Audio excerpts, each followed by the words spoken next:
റഷ്യയും ഇറാനും തമ്മിൽ എക്കാലത്തും നല്ല ബന്ധമാണ്. ഇറാനും സിറിയയും തമ്മിലുള്ള ബന്ധം മെച്ചപ്പെടുത്താനുള്ള ശ്രമത്തിലാണ് റഷ്യ. ഇതിനായി റഷ്യയിലെയും ഇറാനിലെയും മുതിർന്ന ഉദ്യോഗസ്ഥർ നിരവധി കൂടിക്കാഴ്ചകൾ നടത്തിയതായി പ്രാദേശിക മാധ്യമങ്ങൾ റിപ്പോർട്ട് ചെയ്തു.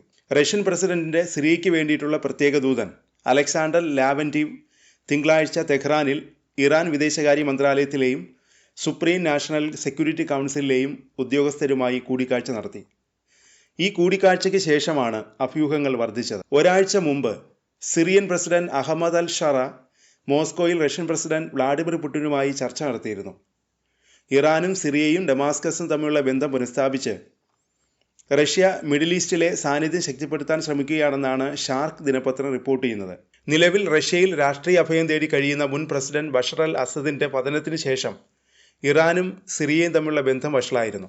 ബഷർ അൽ അസദിന്റെ കാലഘട്ടത്തിന് ശേഷം ഇറാനും സിറിയയും തമ്മിൽ നയതന്ത്ര ബന്ധം പുനഃസ്ഥാപിക്കാനാണ് റഷ്യ ശ്രമിക്കുന്നതെന്നും ഷാർക്ക് പറയുന്നു.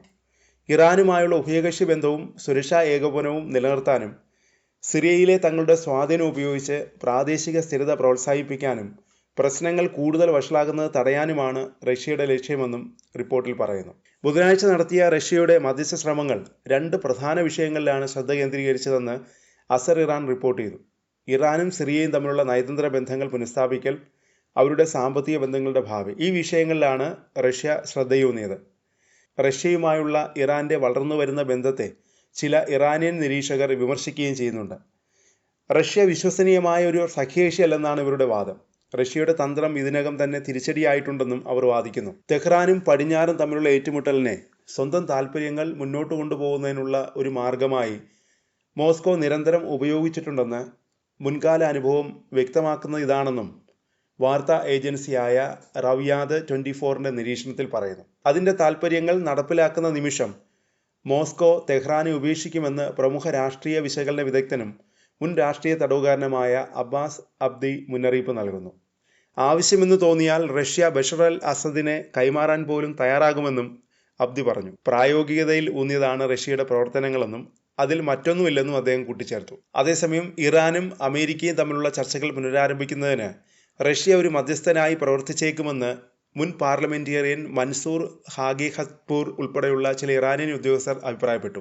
ഇറാന്റെ പ്രാദേശിക അന്തർദേശീയ ഭാവി രൂപപ്പെടുത്തുന്നതിൽ റഷ്യയുടെ പങ്കിനെക്കുറിച്ചുള്ള ഒരു പുതിയ ചർച്ചയ്ക്ക് ഇത് തിരികൊളുത്തിയിട്ടുണ്ട്. മോസ്കോ ഇടനിലക്കാരനോ പുതിയ കെണിയോ എന്നാണ് റൂയിദാദ് 24 വാർത്താ ഏജൻസിയുടെ നിരീക്ഷണത്തിൽ ഉയർത്തുന്ന ചോദ്യം. അത്തരം മധ്യസ്ഥ ശ്രമങ്ങൾ ആത്യന്തികമായി ഇറാനെ ദോഷകരമായി ബാധിക്കുമെന്നും റൂയിദാദ് 24 വാർത്താ ഏജൻസി മുന്നറിയിപ്പ് നൽകുന്നു. തെഹ്റാനും പാശ്ചാത്യ രാജ്യങ്ങളും തമ്മിലുള്ള ഏറ്റുമുട്ടലിനെ സ്വന്തം താൽപ്പര്യങ്ങൾ മുന്നോട്ട് കൊണ്ടുപോകുന്നതിനുള്ള ഒരു സ്വാധീനമായി മോസ്കോ നിരന്തരം ഉപയോഗിച്ചിട്ടുണ്ടെന്ന് മുൻകാല അനുഭവങ്ങൾ കാണിക്കുന്നുണ്ടെന്നും നിരീക്ഷണത്തിൽ പറയുന്നു. അതിനിടെ ആണവോർജ്ജ പ്രവർത്തനങ്ങളിൽ പിന്നോട്ടില്ലെന്ന സൂചന ഇറാൻ നൽകിയിരുന്നു. റഷ്യയുമായി സഹകരിക്കാനുള്ള പദ്ധതികൾ പ്രഖ്യാപിച്ചാണ് ഇറാൻ ഇത് സംബന്ധിച്ച സൂചനകൾ നൽകിയത്. 8 ആണവ നിലയങ്ങൾ നിർമ്മിക്കാനുള്ള പദ്ധതി ഉൾപ്പെടെ 2040ഓടെ 20 ഗിഗാവാട്ട് ആണവോർജ്ജ ശേഷി ഇറാൻ കൈവരിക്കും. ഇതിനായി റഷ്യയുമായി ഉഭയകക്ഷി സഹകരണ കരാറുകളിൽ ഒപ്പുവയ്ക്കും.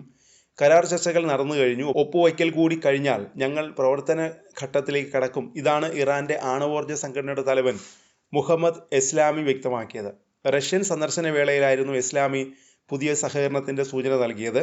കരാർ സംബന്ധിച്ച് റഷ്യയുമായി സംസാരിച്ചു കഴിഞ്ഞുവെന്നുമാണ് എസ്ലാമി മോസ്കോയിൽ വെച്ച് ഇറാൻ സ്റ്റേറ്റ് മീഡിയയോട് പറഞ്ഞത്.